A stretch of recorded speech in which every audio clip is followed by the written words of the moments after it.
नमस्कार, DD news पर आप दो टूक देख रहे हैं। मैं हूं अशोक श्रीवास्तव। इस वक्त राहुल गांधी, कांग्रेस के नेता राहुल गांधी और मल्लिकार्जुन खड़गे जम्मू कश्मीर में है। जम्मू कश्मीर में 2 दिन के दौरे के लिए जम्मू कश्मीर अचानक से एक बार फिर से वो सुर्खियों में धीरे धीरे आ रहा है, क्योंकि जम्मू कश्मीर में चुनावों की तारीखों का ऐलान हो गया है।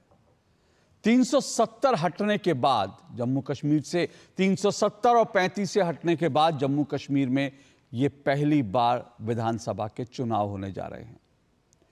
जब 370 हटने का मामला जो है सुप्रीम कोर्ट में था, सुप्रीम कोर्ट में इस पर सुनवाई हुई थी। करीब 23 से ज़्यादा इसमें पिटीशन डाली गई थी।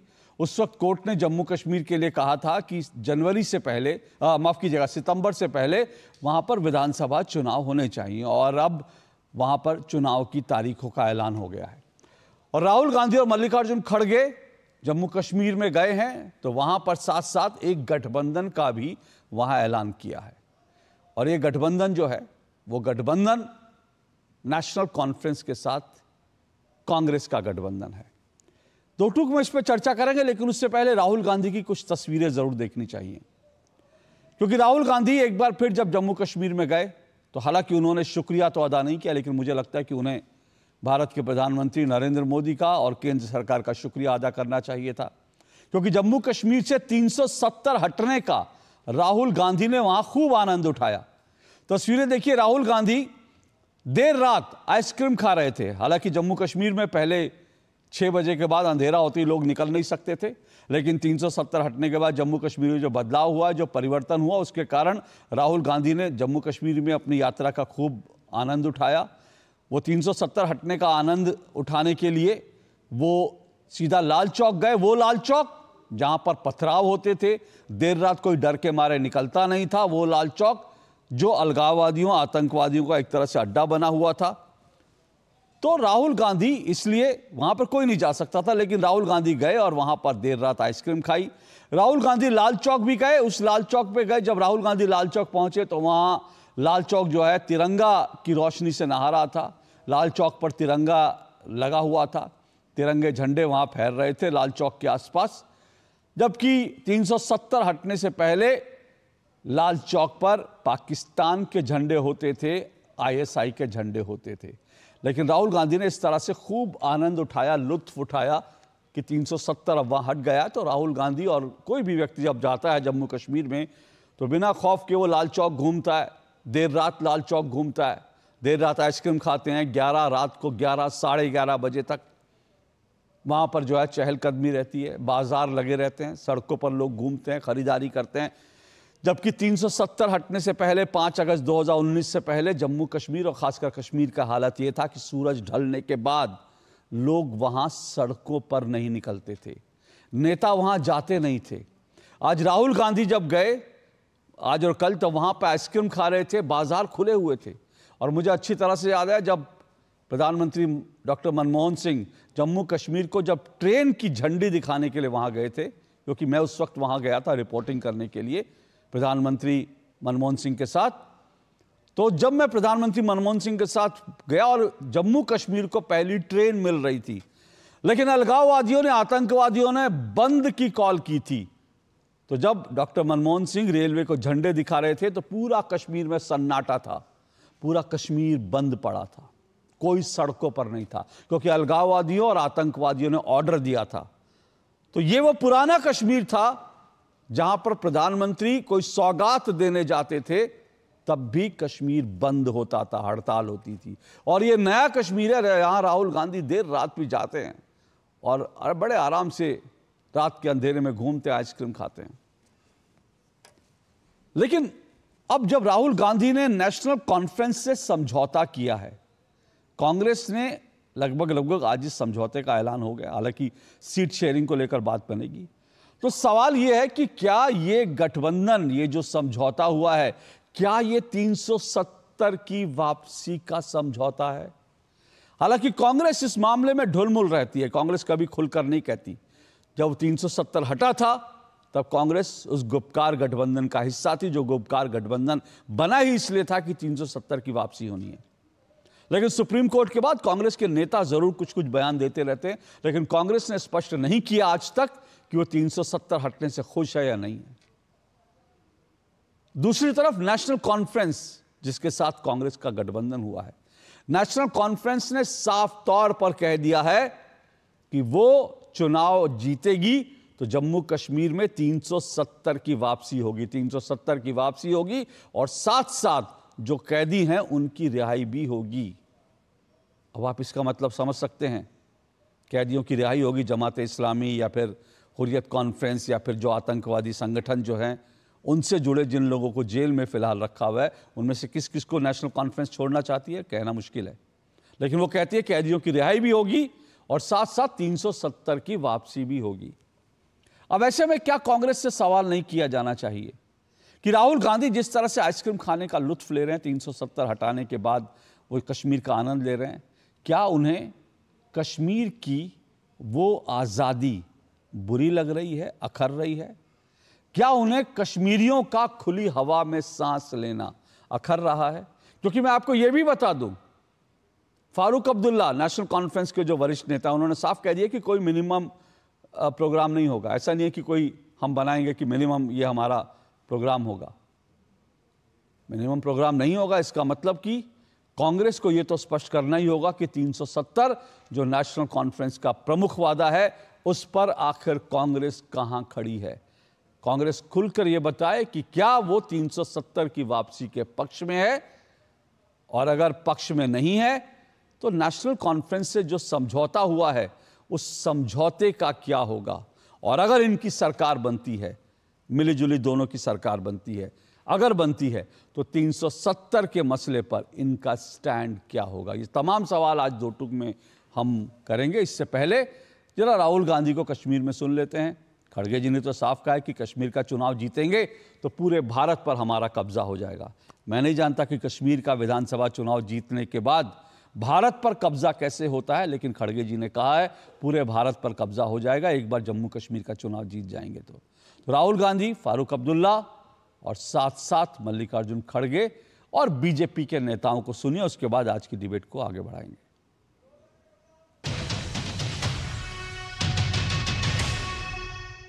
जम्मू और कश्मीर के लोगों को और हिंदुस्तान के हर स्टेट के लोगों को मैसेज देना चाहते हैं कि हमारे लिए जम्मू और कश्मीर के लोगों का रिप्रेजेंटेशन, उनका स्टेटहुड सबसे ज़रूरी चीज़ है। बहुत सारी बार यूनियन टेरिटरीज को स्टेट में बदला गया है, मगर एक ही उदाहरण है जब स्टेटहुड छीनकर यूनियन टेरिटरी बनाई गई। मैं कहूंगा कि जम्मू कश्मीर की चुनाव अगर हम जीतेंगे तो सारा हिंदुस्तान हमारे कब्जे में आएगा। जो अलायंस है वो ऑन ट्रैक है और इंशाल्लाह ये बिल्कुल अच्छी तरह से अलायंस चलेगी। सीट्स का क्या हुआ है? सीट्स का भी बहुत अच्छा है। फाइनल हुआ अलायंस आपने? जी हाँ, फाइनल हो गया है। कांग्रेस और हम इकट्ठे हैं। हम तारिगामी साहब भी हमारे साथ हैं और मुझे उम्मीद है कि हमारे लोग हमारे साथ हैं। जो नेशनल कॉन्फ्रेंस का जो मैनिफेस्टो है उसके बारे में कांग्रेस पार्टी, सोनिया गांधी देश के जनता को बताना चाहिए कांग्रेस पार्टी का स्टैंड क्या है आर्टिकल 370 के बारे में। जो डॉक्टर बाबा साहब अम्बेडकर का कॉन्स्टिट्यूशन के आधार पर जम्मू कश्मीर जनता को जो अधिकार नरेंद्र मोदी सरकार दिया गया वो वापस लेना चाहते क्या? जो गरीबों को, ट्राइबल्स को, एम्प्लॉइज़ को, महिलाओं को, नौजवानों को, गर्ल्स को जो अधिकार दिया गया, इस अधिकार कांग्रेस भी वापस लेने चाहते क्या? जम्मू कश्मीर जनता को फिर जिन्ना कॉन्स्टिट्यूशन के अंदर छोड़ते क्या, बताना चाहिए। ये एक एक्सपायर्ड गठबंधन है, एक्सपायर्ड इंजेक्शन की तरह। लगाओ तो भी असर नहीं करेगा, ना लगाओ तो भी असर नहीं करेगा। इन तीन परिवारों ने जम्मू कश्मीर को निर्दोषों के खून से रंगा था। इन तीन परिवारों ने दहकते हुए शोलों पर फेंका था। आज वहां शांति है, कभी प्रियंका गांधी और राहुल गांधी स्नोबॉल खेलते हैं, कभी वहाँ आइसक्रीम खाते हैं। ये बदला हुआ जम्मू कश्मीर है। इसके लिए उन्हें प्रधानमंत्री नरेंद्र मोदी जी का धन्यवाद करना चाहिए। राहुल गांधी जी के अंदर में सोच है वहाँ के लोगों को भड़काना और फिर से ये कहना उनके अंदर है कि हम 370 लाएंगे, लेकिन देश इसे स्वीकार नहीं करेगा, क्योंकि राहुल गांधी फ्रस्ट्रेशन में हैं, इधर कुछ मुरझाए रहते हैं। जब से उनका जात और धर्म अपने को बता नहीं पाते हैं, लेकिन समाज में अति पिछड़ा ये कहते कहते राजनीतिक भाषा बोलते हैं, लेकिन अपने को अपनी बात नहीं बता पाते। कल तक डॉक्टर फारूक अब्दुल्ला कह रहे थे कि जम्मू कश्मीर में नेशनल कॉन्फ्रेंस ऐसा दावा कर रही थी कि किसी के साथ कोई गठबंधन नहीं होगा, और आखिर रातों रात ये क्या डर डॉक्टर फारूक अब्दुल्ला साहब और कांग्रेस को ये डर पड़ गया कि वो एक दूसरे के साथ हाथ मिलाने को मजबूर हो गए।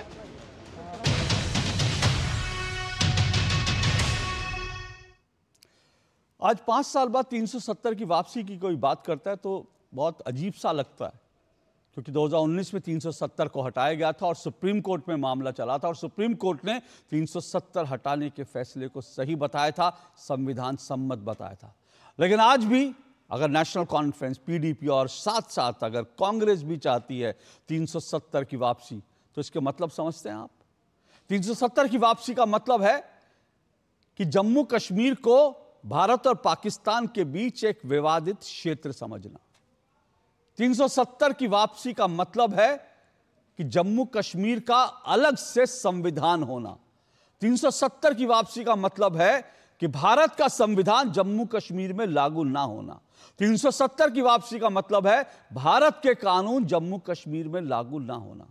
370 की वापसी का मतलब है पाकिस्तान के झंडे कश्मीर में फहराते हुए देखना, आईएसआई के झंडे कश्मीर में फहरते हुए देखना। 370 की वापसी का मतलब है कि वहां कोई सिनेमा हॉल नहीं होगा, कोई एंटरटेनमेंट की चीजें नहीं होंगी। 370 और 35 का मतलब, वापसी का मतलब है कि वहां पर जो महिलाएं हैं, महिलाओं को शादी के बाद अगर बाहर के किसी नागरिक से करती हैं तो उनका संपत्ति का हक उनसे छीन लिया जाएगा, यानी महिलाएं वहां दोयम दर्जे की नागरिक होंगी। 370 की वापसी का मतलब है कि वहां पे दलित और जो ओबीसी हैं उनको विधानसभा चुनाव में वोटिंग का राइट नहीं होगा। 370 की वापसी का मतलब है कि वहां एक बार फिर से हड़ताल की वापसी होगी, वहां एक बार फिर से जो अलगाववादी आंदोलन है वो हड़ताल करेंगे और जम्मू कश्मीर में आए दिन हड़तालें होंगी, आए दिन बंद के कॉल होंगे, आए दिन पथराव होगा। इन सब पे हम चर्चा करेंगे, लेकिन उससे पहले मैं बता दूं कि पोलैंड, प्रधानमंत्री नरेंद्र मोदी पोलैंड की यात्रा पर गए हुए हैं। तो पोलैंड यात्रा पर बिजनेस लीडर से उन्होंने प्रधानमंत्री नरेंद्र मोदी की मुलाकात हुई है, पोलैंड के बिजनेस लीडर से। इस दौरान निवेश और तकनीक को लेकर दोनों देशों के बीच बातचीत हुई है। पोलैंड के व्यवसायियों ने कहा है कि बीते सालों में भारत तेजी से सुपर पावर बनने की तरफ बढ़ रहा है। ऐसे में स्वास्थ्य, आईटी सहित हर एक क्षेत्र में अपार संभावनाएं हैं। ये प्रधानमंत्री नरेंद्र मोदी के साथ जो बातचीत हुई है सीईओज की, बिजनेस लीडर्स की, उन्होंने ये कहा है। First of all, it's a great honor to be here in Poland with the presence of Mr. Modi in my country. I can say that first impression is that Mr. Prime Minister is very friendly and very warm person. So I'm really right now very excited and proud that I could represent our capital group here in this meeting. As a foreign company in India, we can see a lot of changes which happened in the last few years when this government was running, which are really helpful for us to invest in India. And we see that upcoming years are very promising years for India and Poland. So I hope our relation will be more tight.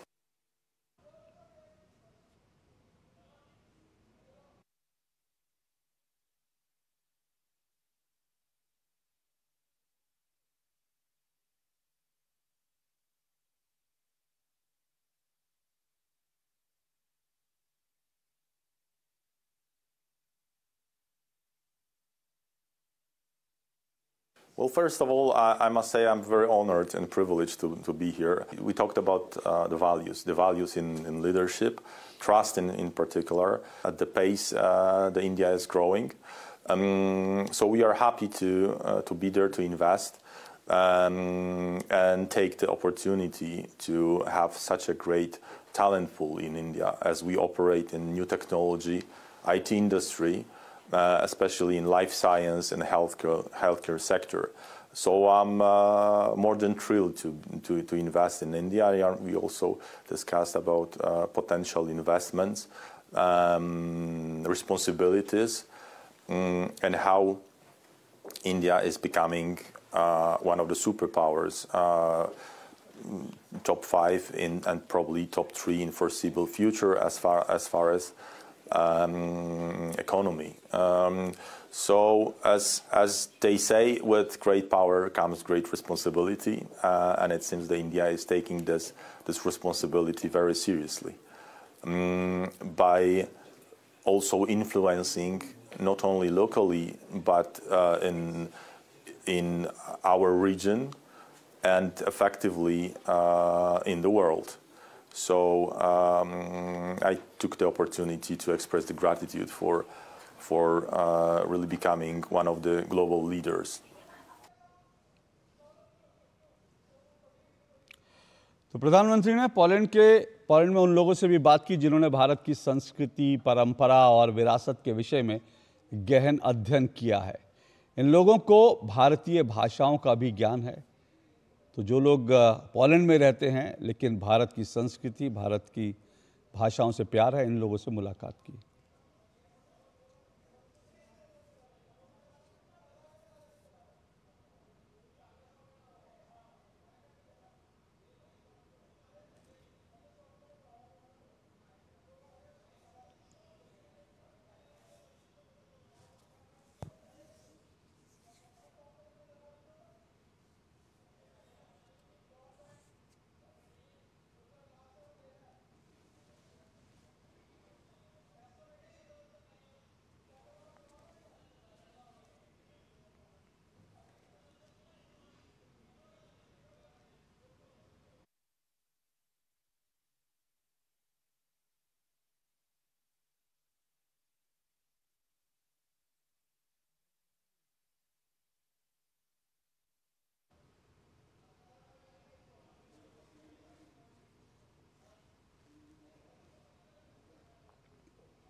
और भारत की मिट्टी से जुड़ा कबड्डी भारत के साथ साथ Poland में भी बहुत लोकप्रिय है। प्रधानमंत्री ने पोलैंड के कबड्डी टीम के कप्तानों से मुलाकात की और उन्होंने प्रधानमंत्री नरेंद्र मोदी को टी शर्ट भी भेंट की, अपनी टीम की जो टी शर्ट्स है वो भी भेंट की। तो ये वो मुलाकात है, टी शर्ट, पोलैंड की जो कबड्डी फेडरेशन है।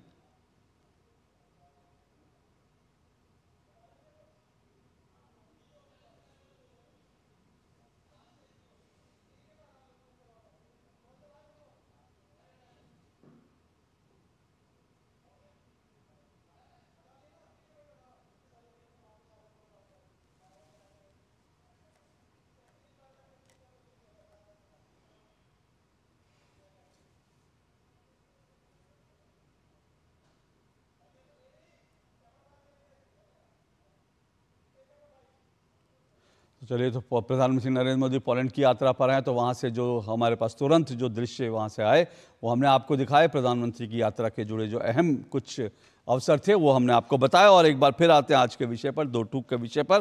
जैसा मैंने आपको बताया कि 370 की वापसी का नेशनल कॉन्फ्रेंस ने अपने घोषणा पत्र में और उसने जो अपने वादे किए हैं उसमें 370 की वापसी और कैदियों की रिहाई एक बड़ा ही उन्होंने वादा किया है। अब कांग्रेस ने नेशनल कॉन्फ्रेंस से समझौता किया है, तो सवाल यह है कि क्या यह समझौता 370 की वापसी के लिए भी है। इसी पर चर्चा करेंगे आज। और आज मेरे साथ जो है 5 मेहमान आज की इस डिबेट में जुड़ चुके हैं। आइए परिचय करवा दूं। मेरे साथ आरपी सिंह जी जुड़ चुके हैं, बीजेपी के राष्ट्रीय प्रवक्ता हैं आरपी सिंह जी। मेरे साथ एडवोकेट शेख अमीर जुड़े हुए हैं, कांग्रेस के जम्मू कश्मीर के प्रवक्ता हैं एडवोकेट शेख अमीर।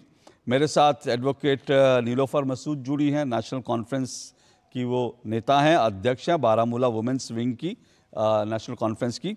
मेरे साथ एडवोकेट हामिद भट्ट जुड़े हैं, हामिद भट्ट अध्यक्ष हैं Kashmir lawyer guild bar association के।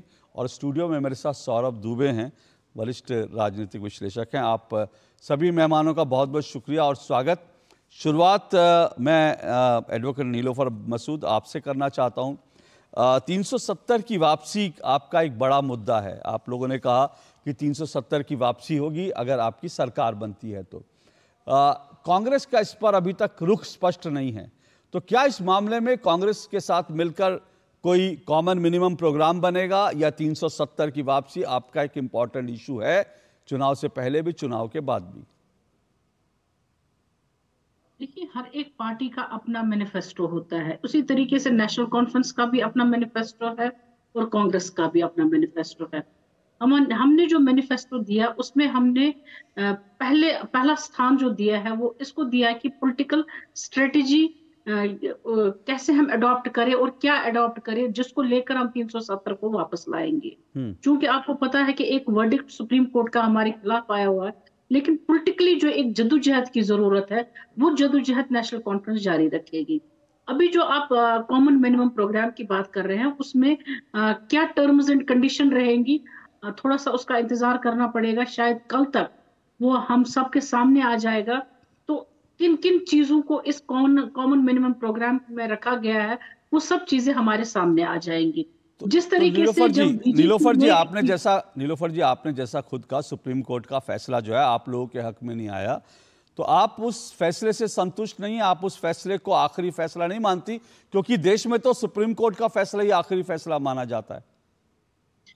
देखिए, पॉलिटिकली कुछ ऐसी चीजें भी होती है जहां पर आपको अगर एक वर्डिक्ट भी आ जाता है, जैसे ट्रिपल तलाक का आया, लेकिन ट्रिपल तलाक on the base of it जब हम देखते हैं कि मुस्लिम कम्युनिटी में उसका फिर कितना असर रहा है, तो वो एक चीज है। तो जो सुप्रीम कोर्ट वर्डिक्ट दे रही है, क्या यहाँ के लोगों के एहसासों और जज्बातों को देखकर वो फैसला दे दिया गया? क्योंकि वो चीजें जब सुप्रीम कोर्ट के सामने आती न तो वो एहसास किसी का देखता न जज्बात। नहीं, मैंने 370 में पूछा था, आप ट्रिपल तलाक भी, तो आप क्या इस पक्ष में भी है कि ट्रिपल तलाक का फैसला जो है सुप्रीम कोर्ट का उसको भी जम्मू कश्मीर में पलटा जाएगा अगर आपकी सरकार आ गई तो? देखिए, क्या पलटना है क्या नहीं पलटना है, हमारा ऑलरेडी मैनिफेस्टो सामने, हमने उसमें इसका कोई जिक्र नहीं किया है। जिन चीजों का हमने जिक्र किया है, चाहे वो agriculture, horticulture, health sector, education को लेकर या किसी भी सेक्टर को लेकर, वो सब चीजें हमने मैनिफेस्टो में दी है, जिसमें स्टेटहुड है, जिसमें किस तरीके से हमें 370 को आगे चलकर पॉलिटिकल स्ट्रेटेजीज अपनानी है, वो चीजें भी है उसमें। हर एक फील्ड में जहां पर हमें लगा कि एक रिक्वायरमेंट थी लोगों के हिसाब से, क्योंकि नहीं, तो उसके लिए आपको 370 अगर आप 370 पे पॉलिटिकली आप जब बातचीत शुरू करेंगे, आप उसकी वापसी के पक्षधर हैं, आप चाहते हैं वापसी हो 370 की, आप उसके लिए बातचीत शुरू करेंगे तो पहले तो आपको अपने सहयोगी को राजी करना पड़ेगा, कांग्रेस को। तो कांग्रेस तैयार है इस पर आपके साथ मिलकर पॉलिटिकली इस पर मूव करने में? मुझे लगता है कि अभी इमैच्योर होगा बोलना जब तक एक कॉमन मिनिमम प्रोग्राम हमारे सामने नहीं आ जाता। और अगर कांग्रेस राजी नहीं हुई तो आप पीछे हट जाएंगे 370 वाले इशू से? अब तो पीछे नहीं हटेंगे। देखिए, जब बीजेपी और पीडीपी आपस में मिले, उनका भी एक कॉमन, उनके हिसाब से कोई कॉमन मिनिमम प्रोग्राम बना था। हालांकि 370 एब्रोगेट नहीं होना चाहिए, तो वो नीलोफर जी आपने बहुत बड़ी बात कर दी है। नीलोफर जी, आपने सुनिए नीलोफर जी, मैं इससे पहले आप आगे बढ़े, आपने बहुत बड़ी बात कर दी है। आपने, मुझे लगता है कि आपने मेरे चैनल को दो टूक को एक ब्रेकिंग न्यूज़ दी है कि आप 370 कांग्रेस के साथ सहयोग करने के लिए 370 वाली डिमांड से पीछे भी हट सकते हैं। मुझे लगता है इस वक्त बात नहीं की। नहीं, आप अपनी बात मेरे मुंह में न डालें। अरे तो मैम, आपने कहा, मैं तो आप ही की बात को आगे बढ़ा रहा हूँ यहाँ पर, तो आप अपनी मैं सोच अपने तक की महदूद रखें। जो नीलोफर जी, आपके शब्द हैं, मेरे शब्द नहीं। आप ये नहीं कहा कि हम पीछे हट रहे हैं। आपने कहा हट सकते हैं। मैंने ये नहीं कहा, ना मैंने कहा हट सकते हैं, न मैंने कहा हम हटेंगे। मैंने ये नहीं कहा। मैंने आपसे कहा आप इंतजार कीजिए कल तक। नहीं, आप नहीं, मैं फिर आपसे सवाल पूछता हूँ, क्योंकि एक मिनट नीलोफर जी, मैं फिर आपसे सवाल पूछता हूँ, क्योंकि मेरे पास रिकॉर्ड में वो शब्द है, क्योंकि आपने जो कहा वो तो रिकॉर्ड होता है। तो रिकॉर्ड में आपने कहा कि हम पीछे हट सकते हैं, ठीक है ना? ये मेरे पास ये शब्द आपके रिकॉर्ड हो चुके हैं ऑलरेडी। तो मैं आपसे पूछ रहा हूं, अब आप उससे भी पीछे हट रही हैं क्या? मैं अभी सिंपल कह रही हूं, हम पीछे हटने वालों में से नहीं है। तो 370 पे आप अड़ी गए, 370 पे आप अड़ी गए ना? एग्जैक्टली, ठीक है, हमारा मैनिफेस्टो है, ठीक है, 370 पे आप अड़ी गए। ओके, 370 पे आप, ठीक है, 370 पे आप अड़ी गए। तो एडवोकेट शेख हमीर जी, कांग्रेस का स्टैंड क्या है 370 पे कुल मिलाकर के, क्योंकि ये एक बड़ा इशू बनने वाला है इस चुनाव में? देखिए, जब पहले तो शुक्रिया, आप जब आपने शुरुआत की, आपकी कथा में कहूं या दलील सुनूं और कहूं, तो मैं सुन रहा था, आप एक जो नैरेटिव चला रहे थे कि 370 के बाद जम्मू कश्मीर में कैसे हालात रहे, राहुल जी ने आइसक्रीम खाई, आपने ये भी कहा कि प्रियंका जी और राहुल जी यहाँ पर बर्फ के साथ खेल रहे थे। तो मैं कहना चाहता हूं कि 370 के बाद आपने कश्मीर को जो महदूद कर दिया है वो लाल चौक में कर दिया है कि लाल चौक में तरक्की हो रही है, लाल चौक में हालात ठीक हैं, साजगार हालात हैं, और उसी लाल चौक के इर्द गिर्द ये सरकार भी और जो उन सरकार के साथ जो सहाफत के लोग जुड़े हैं वो भी वही बात, वही दलील जो उसी नैरेटिव को चला रहे हैं। पहली बात। दूसरी बात, आप 370 की बात करते हैं, हमारे रोजगार के जो हुकूक हमारे पास थे, आप जब ये कहते हैं कि सुप्रीम कोर्ट की तरफ से जो फैसला आया है कि आप उसको तस्लीम करते हो, तो हमें इस चीज से ना सुप्रीम कोर्ट रोक सकता है, ना सरकार रोक सकती है कि जब हम अपने रोजगार के हुकूक मांगेंगे, हमें ना सुप्रीम कोर्ट रोक सकता है, ना सरकार रोक सकती है। जब हम अपने एडवोकेट शेख हमीर जी, आप तो खुद एडवोकेट हैं, जब आप जाते होंगे कोई केस लड़ने के लिए तो आपको केस पहले बताया जाता होगा ना कि ये क्रिमिनल केस है, ये जो है सिविल केस है। तो आज बेसिकली आज का जो विषय है वो 370 को लेकर है। आप रोजगार तो हर पॉलिटिकल पार्टी के ना उसमें होता है। अभी बीजेपी से पूछूंगा, बीजेपी भी कहेगी रोजगार देंगे। कोई सुनिए ना, कोई पॉलिटिकल पार्टी अपने चुनावी वादे में कहती है कि वो रोजगार नहीं देगा। तो मेरा रोजगार विषय नहीं है, आप दीजिए, बहुत अच्छी सर, मेरी बात तो सुनिए, आप बहुत रोजगार दीजिए। मेरा आज का विषय 370 को लेकर है कि क्या 370 पर आप लोगों का नेशनल कॉन्फ्रेंस का एक स्टैंड है, क्या उस पर आपका क्या स्टैंड है, मैं जानना चाहता हूँ। देखिए, या बताना चाहता हूं या आपको समझाना चाहता हूं जो आप समझे नहीं। मैं अपने रोजगार, जम्मू कश्मीर के नौजवानों के रोजगार का जो तहफ्फुज 370 दे रहा था, मैं उसकी बात कर रहा हूं। यहाँ के जमीनों की मैं हक की बात कर रहा हूं जो यहाँ के जम्मू कश्मीर के अवाम के लिए था, मैं उसकी बात कर रहा हूँ। 370 उसका तहफ्फुज देता था। तो आप ये उस रोजगार की बात नहीं कर रहा हूं जो आप मैनिफेस्टो में हम बाकी मैं फिर बड़ा स्पष्ट सवाल पूछ रहा हूं, आप नेशनल कॉन्फ्रेंस की इस डिमांड के साथ हैं कि 370 की वापसी होनी चाहिए? देखिए, जो हुकूक हमारे पास थे, एक स्पेशल स्टेटस हिंदुस्तान के आईन में था।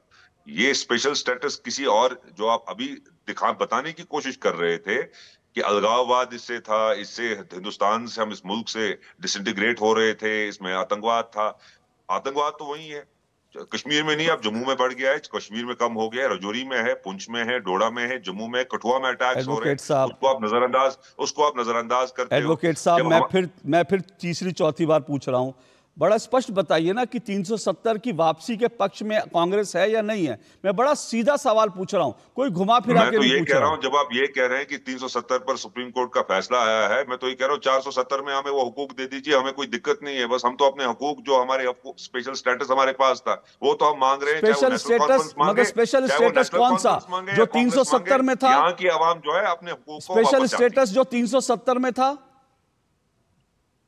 बिल्कुल जो स्पेशल स्टेटस हमारे पास था, चाहे रोजगार की, उसमें मैं रोजगार की बात करूं या आपने जमीनों के हकूक की तो बात मुझे लगता है, मुझे आप एडवोकेट है, आपने सुप्रीम कोर्ट का फैसला शायद पढ़ा नहीं होगा। सुप्रीम कोर्ट ने साफ तौर पर कहा था कि संवैधानिक एकीकरण को मजबूत करता है, और सुप्रीम कोर्ट ने साफ तौर पर कहा था कि जम्मू कश्मीर के पास कोई बाकी स्टेट से हटकर कोई अलग से संप्रभुता नहीं है।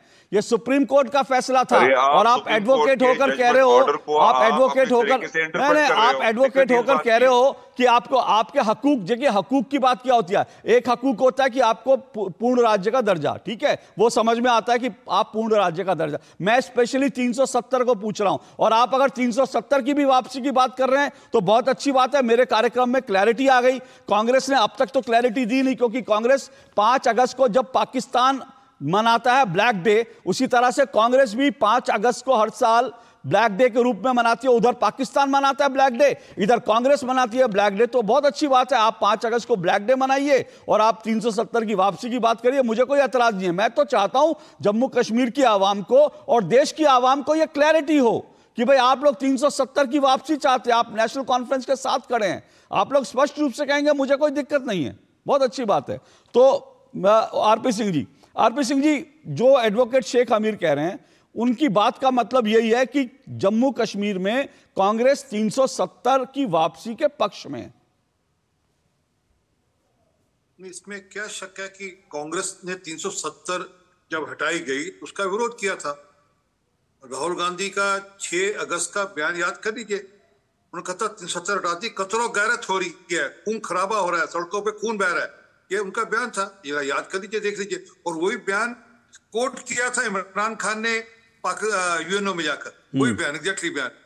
तो असल में ये क्या है कि ये दोनों के पीछे की चाबी एक है। थोड़ा हाल के दिनों में फारूक अब्दुल्ला साहब का बयान याद है जब कहा था कि चाइना का इंटरवेंशन जरूरी है कश्मीर में हालात ठीक करने के लिए, ये फारूक अब्दुल्ला साहब का बयान था थोड़े दिन पहले। और उधर से राहुल गांधी ने करारनामा साइन कर रखा है, एक एग्रीमेंट को MOU साइन कर रखा है कम्युनिस्ट पार्टी ऑफ चाइना के साथ। तो दोनों को दोनों वही भाषा बोलेंगे जो चाइना चाहेगा, और चाइना को चाहेगा कि भारत के अंदर स्टेबिलिटी रहो, पाकिस्तान को चाहेगा भारत के अंदर स्टेबिलिटी रहो।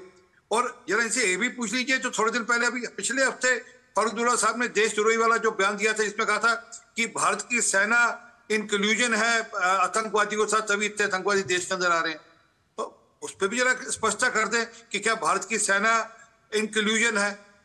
और ये भी जरा बता दें कि जो कोई नेशनल कॉन्फ्रेंस ने अभी कहा कि हम जितने आतंकी हैं उनको छोड़ेंगे, हम जितने लोग बंद हैं उनको छोड़ेंगे। नहीं, वो पॉलिटिकल प्रिजन कहते हैं आरपी सिंह जी, वो राजनीतिक कैदी कहते हैं। अरे सर, मैं उत्तर आता हूँ, उस पर भी राजनीतिक कैदी भी आता हूँ। तो वो तो कह रहे कि हम चलिए राजनीतिक कैदी है, परंतु वो हैं जो आतंकवाद के दौरान पकड़े गए, जो वहाँ पत्थरबाजी करते पकड़े गए, जो वहां पर दंगा करते पकड़े गए, जो वहां पर एक अपने मैनिफेस्टो अलग से चलाते थे कि इस हफ्ते का कैलेंडर ये है, अगले हफ्ते का कैलेंडर ये है, इस हफ्ते यहाँ बंद होगा, इस हफ्ते यहाँ बंद होगा, ये स्कूल बंद होंगे, ये कॉलेज बंद होंगे। ये उन्हीं लोगों के साथ खड़े हैं, दिखता है कि उन्हीं लोगों के साथ खड़े हैं। तो इससे ये भी पूछना, मैं आ रहा हूँ, रुकिए, नीलोफर जी आऊंगा। चुपता क्यों है इतना? सच चुपता है ना। और ये वो भी याद करिए ना जी, बहन आपने कहा था, ये आपके नेता के शब्द बता रहा हूँ, फारूक अब्दुल्ला साहब और अमरुद्दौला साहब के, कि धारा 370 जब तक वापस नहीं आएगा जब तक हम चुनाव नहीं लड़ेंगे, ये उनके शब्द थे। और फिर चाटा था, क्यों? ये आप ही सब, अरे सुनिए ना, आप ही के नेता के शब्द थे कि जब तक 370 वापस नहीं आएगा हम कश्मीर में कोई चुनाव नहीं लड़ेंगे, ये आप ही के शब्द थे। और उसके बाद फिर आप DDC इलेक्शन में लड़े थे, कोई पंचायत का इलेक्शन, इन्होंने सुनिए, मैं थोड़ा इतिहास बता दूं। ओके, एक एक करके ये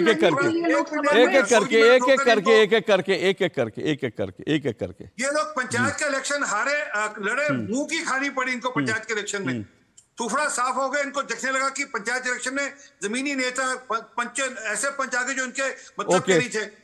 तो इन्होंने बहिष्कार किया, फिर वापस से DDC का इलेक्शन हुआ, उसमें ये इलेक्शन लड़े, फिर उसमें कांग्रेस की कुल 21 सीटें आई, हमारी 74 आई और NC की 57 आई। परंतु क्योंकि इनको दिख रहा था कि जमीन इनकी जा रही है, कल तक ये ओके चलिए नहीं मेरा सवाल ओके सवाल ये नहीं है, वो तो ठीक है जो कुछ कहा था नहीं कहा था और उसके बाद कैसे कोई बात से पलट रहा है। एक बात और अशोक जी, ये कश्मीर का आखिरी झंडा है और ये आखिरी रहेगा। ये साइन किए हुए नीचे वहां के स्पीकर साहब के तक के, ये मेरे पास सौगात है, मैंने रखी अपने पास।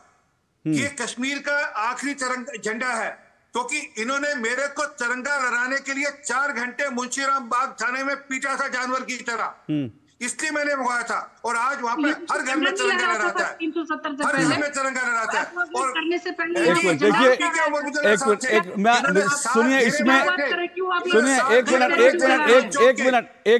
देखिए इसमें तो कोई दो राय है ही नहीं ना। कश्मीर तो मैंने भी बहुत देखा है, मैं भी 25 साल से 30 साल से कश्मीर की रिपोर्टिंग कर रहा हूँ। कश्मीर में तिरंगे को लहराने के लिए क्या क्या करना पड़ता था वो कौन भूल सकता है 370 से पहले। आज वहां पर तिरंगा निकल रहा है। महबूबा मुफ्ती ने कहा था कि महबूबा मुफ्ती ने कहा था कि अगर कश्मीर से 370 हटाएंगे तो कश्मीर में तिरंगा उठाने वाले लोग नहीं मिलेंगे। ये महबूबा मुफ्ती के शब्द थे। लेकिन आज कश्मीर में उसी गुपकार रोड पे जहां पे महबूबा मुफ्ती रहती हैं, जहां पर जो है उमर अब्दुल्ला, फारूक अब्दुल्ला, उसी गुपकार रोड पर मैंने तिरंगा यात्राएं निकलते हुए देखी हैं। तो वो तो छोड़ दीजिए, तिरंगा लोग बहुत तिरंगे को लेकर क्या क्या नहीं कहा गया वो छोड़ दीजिए। लेकिन मैं आऊंगा क्योंकि अब तो स्पष्ट है ना, खेल स्पष्ट है। अगर कांग्रेस कह रही है और पीडी और साथ साथ नेशनल कॉन्फ्रेंस कह रही है कि दोनों ही 370 की वापसी के लिए काम करेंगे तो ठीक है, फिर मुझे लगता है स्पष्ट रूप से यह चीज जो है खुलकर आएगी। तो मुझे लगता है इस पर पूरे देश में बहस होनी चाहिए कि क्या 370 की वापसी इस देश के हक में है और क्या 370 की वापसी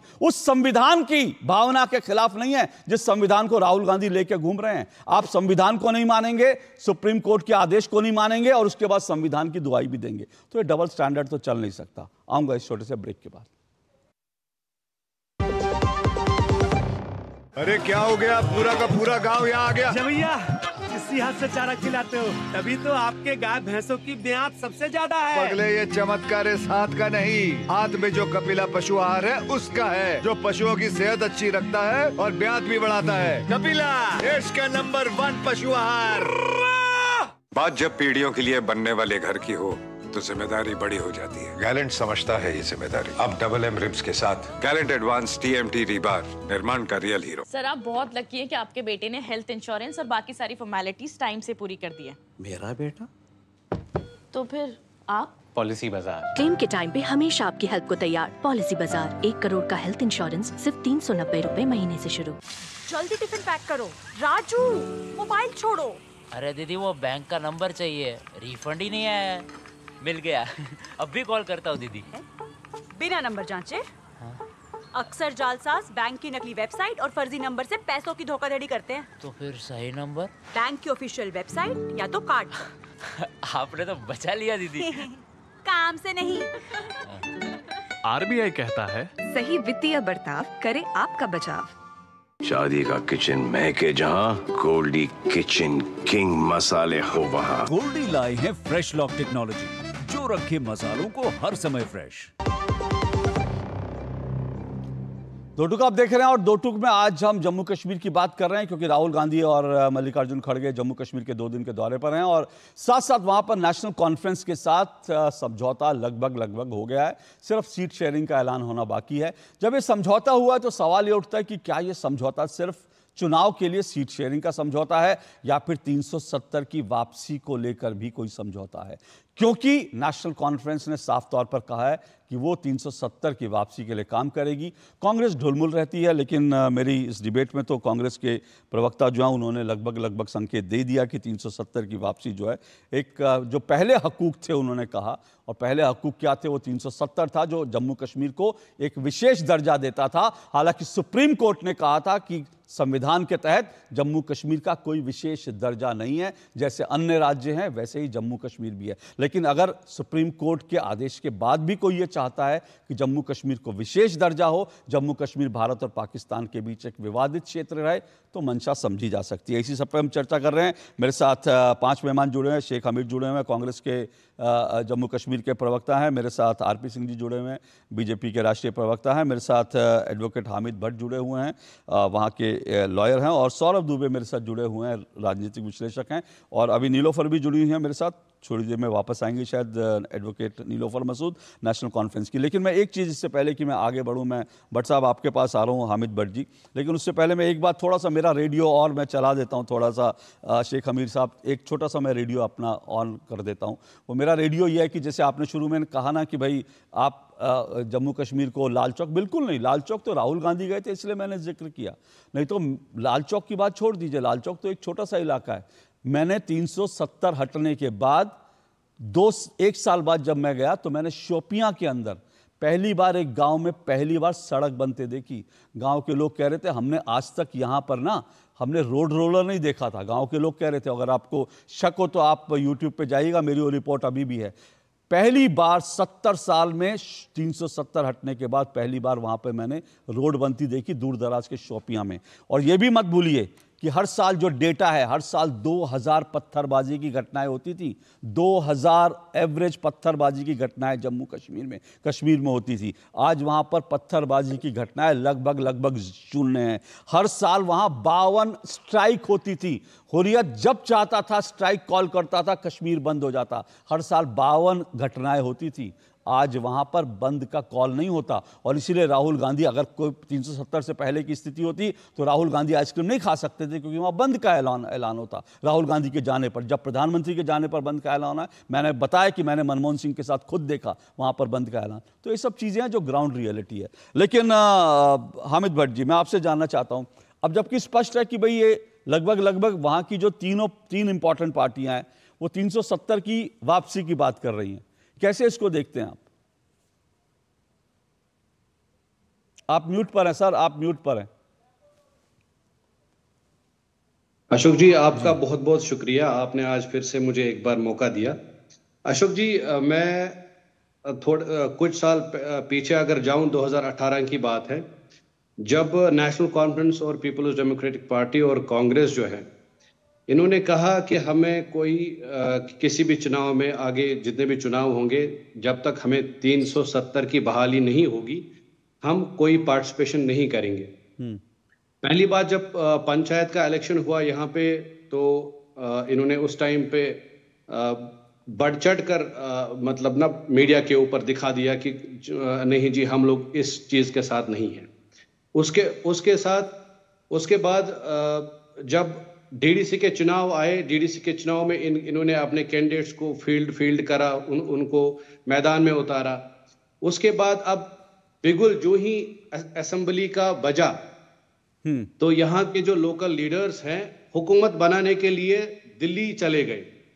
मोदी जी से मिले, मोदी जी से कहा कि हम आपके साथ हुकूमत बनाने के लिए तैयार हैं, जो असेंबली यहाँ पे बनेगी उसमें हमारा 50-50% जो है वो हमारा शेयर रहेगा।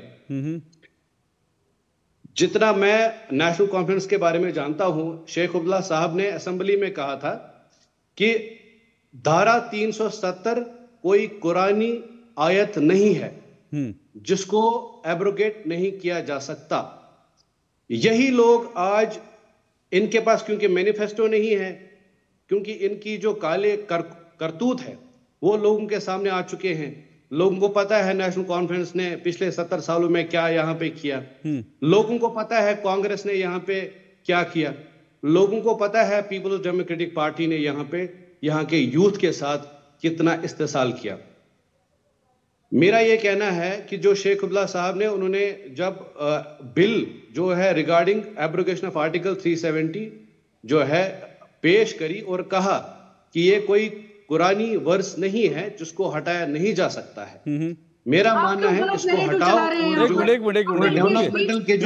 मिनट सुन लीजिए, मैं आऊंगा आपके पास, एक मिनट वो खोले जाए हमारे कश्मीर। नीलोफर जी, मैं 1 मिनट मौका दूंगा, उनकी बात तो जाने दीजिए, मैं 1 मिनट मौका। नेशनल कॉन्फ्रेंस है, चिल्ला के आज कह रही है धारा 370 को हम वापस लाएंगे, क्योंकि इनके पास और कोई जो है इनके पास कोई बात नहीं है जो ये लोगों को मोटिवेट कर सके कि हम आपके लिए कुछ कोई अच्छी सी डेवलपमेंट, कोई तरक्की, जो इन्होंने मैनिफेस्टो आज तक रखे हैं वो सारे फेल हो चुके हैं। और आज भी इनके पास कोई मैनिफेस्टो नहीं है। हामिद भट्ट जी मैं आता हूं, 1 मिनट। हामिद भट्ट जी ने 70 सालों में लोगों को बेवकूफ बनाया, ये आज भी कोशिश कर रहे हैं उनको बेवकूफ बनाने की। हामिद भट्ट जी मैं आता हूं एक बार, लेकिन एक बार मैं जरा नीलोफर जी का जो उनकी आपत्ति है वो लेता हूं। नीलोफर जी आप क्या कहना चाह रही हैं, एक बात। दूसरी चीज मैं आपसे जानना चाहता हूं, 1 मिनट मेरा सवाल भी ले लीजिए। 370 की वापसी हो नहीं सकती क्योंकि देश की संसद का फैसला है, सुप्रीम कोर्ट का फैसला है, और उसके बाद देश में इसकी 370 की वापसी हो नहीं सकती। अगर विधानसभा आप लोग जीत जाएंगे, विधानसभा में प्रस्ताव पारित कर देंगे, तब भी नहीं हो सकता। यह आप लोग भी अच्छी तरह से जानते हैं। लेकिन क्या ये लोगों की भावनाएं भड़काने के लिए, क्या ये चुनाव जीतने के लिए एक जुमला उछाल रहे हैं आप लोग? अशोक जी, मुझे समझ नहीं आ रही है कि बीजेपी को दिक्कत किससे है। बीजेपी के जो लाइक माइंडेड लोग हैं, क्या उनको इससे दिक्कत है कि हम इलेक्शन क्यों लड़ रहे हैं? क्योंकि जब हमने बाइकआउट किया उस वक्त हमने ये सोचकर बाइकआउट किया ताकि एक मैसेज चले जाए गवर्नमेंट ऑफ इंडिया को कि रिजेंटमेंट कहीं ना कहीं है, उस रिजेंटमेंट को एड्रेस करने की जरूरत है। और जब स्पेस दी गई, उस स्पेस में हमने देखा 1 वोट से, 2 वोट से, 4 वोट से, 10 वोट से लोग आए और लोगों की तकदीरों का वो फैसला करने लगे। तो ये वही स्पेस चाहते हैं ताकि ये लोग फिर से आ जाए सरकार में और यहाँ के लोगों के तकदीरों का फैसला करते रहे। नंबर 1। नंबर 2, जो ये अभी बातें गिना रहे थे, मुझे नहीं पता इनको कौन सा प्रमाण है जिस पर ये बातें यहाँ पर गिना रहे हैं। 10 साल से डायरेक्टली इनडायरेक्टली जो है बीजेपी सत्ता में है, ये गवर्नमेंट चला रही है जम्मू कश्मीर में। इन 10 सालों में इनको बता दीजिए आप कि इन्होंने किया क्या। ये दूसरों की गलतियां गिनाते हैं। अगर किसी ने कोई गलत काम किया था, कोई कुछ किया था, मुझे आने दीजिए, तो ये वो चीजें सामने ला सकते थे। करप्शन सबसे ज्यादा, अनएम्प्लॉयमेंट सबसे ज्यादा, आटा चावल पानी तेल कहीं कुछ नहीं है।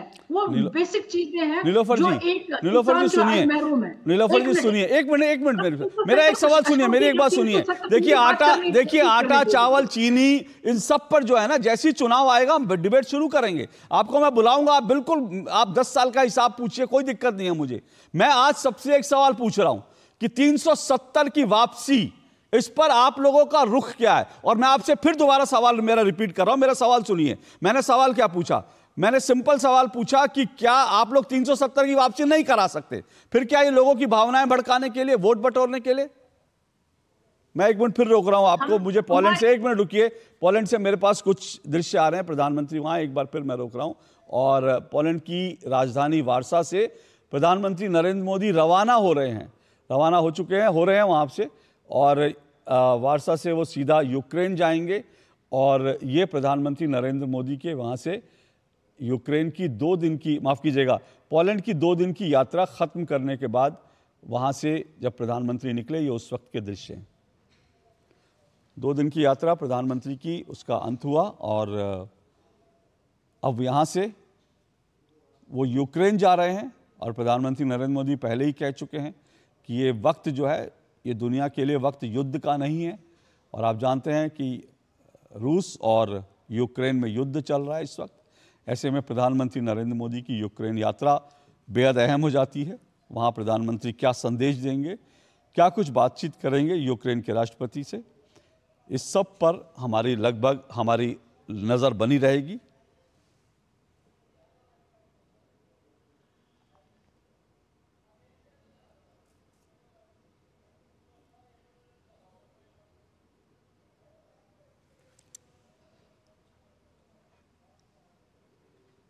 अब से कुछ देर पहले प्रधानमंत्री नरेंद्र मोदी अपनी इस यात्रा में वो पोलैंड के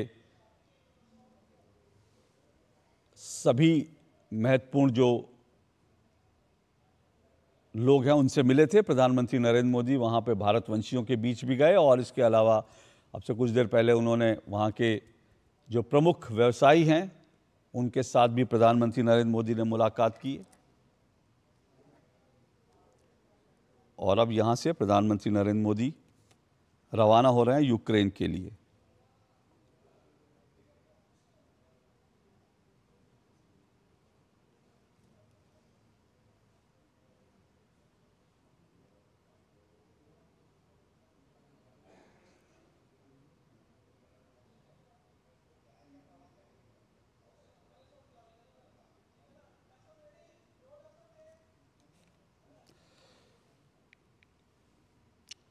तो जैसा आपसे कुछ देर पहले हमने आपको बताया, प्रधानमंत्री ने पोलैंड में उन लोगों से बात की, मुलाकात की जिन्होंने भारत की संस्कृति, भारत की परंपरा और विरासत के विषय में गहन अध्ययन किया है। ऐसे सभी लोगों से प्रधानमंत्री नरेंद्र मोदी ने पोलैंड में अपनी यात्रा में रवाना होने से पहले जो है मुलाकात की है। ये वो लोग हैं जिनको भारतीय भाषाओं का भी अच्छी तरह से ज्ञान है और प्रधानमंत्री ऐसे एक समूह से उन्होंने मुलाकात की है अपनी यात्रा, 2 दिन की यात्रा के अंत में। पोलैंड के व्यवसायियों से निवेश और तकनीक को लेकर बात हुई है। पोलैंड के जितने व्यवसायी हैं वो भारत को एक बढ़ती हुई ताकत के रूप में देख रहे हैं, इसलिए उन्हें लगता है कि भारत में निवेश करने के बेहतर अवसर हैं, भारत के साथ साझेदारी बढ़ाने के अच्छे अवसर हैं। और ये वो लोग हैं जो भारत की संस्कृति के ऊपर, हालांकि पोलैंड के निवासी हैं, लेकिन भारत की संस्कृति, भारत की भाषाओं का इन्हें अच्छी तरह से ज्ञान है और इसीलिए प्रधानमंत्री नरेंद्र मोदी इन सब से मिले और पोलैंड में किस तरह से भारत की संस्कृति, भारतीय भाषाओं को बढ़ाया जा सकता है उस पर चर्चा हुई है।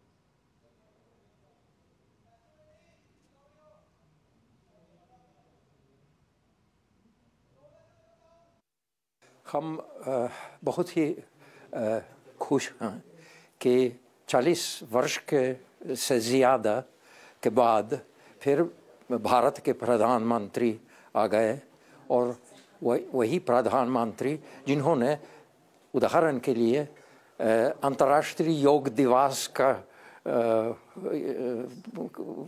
स्थापना की और जिससे भारत की संस्कृति का दुनिया में ज्ञान बढ़ रहा है। आज के मिलन के बाद ऐसा अनुभव हुआ कि प्रधानमंत्री बहुत ही इस पर ध्यान देते हैं कि भारत की संस्कृति, भारत की परंपरा, भारत की प्राचीन चिंतन जो है वो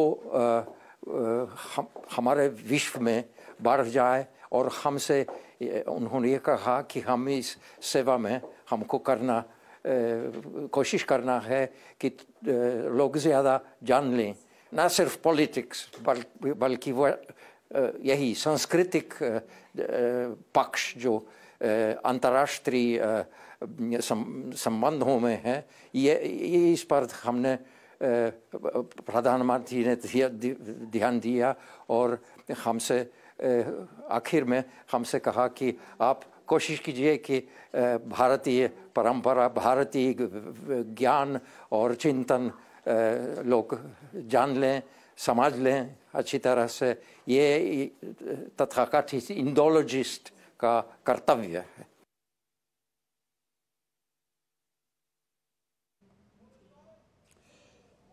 तो चलिए मैं जल्दी से एक बार फिर आता हूँ। आज समय कम है, प्रधानमंत्री की यात्रा की लगातार अपडेट्स आ रही हैं और हम आपको वो दिखा रहे हैं।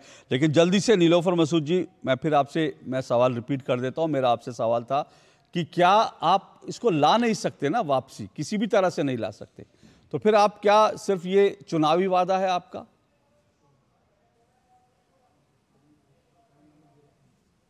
नहीं, चलिए अभी सौरभ जी का मैं जब जाऊं उससे पहले सौरभ जी स्टूडियो में मौजूद। सौरभ जी, ये जो पूरा चुनाव है लगता है कि 370 पर ही लड़ा जाएगा जिस तरह की है।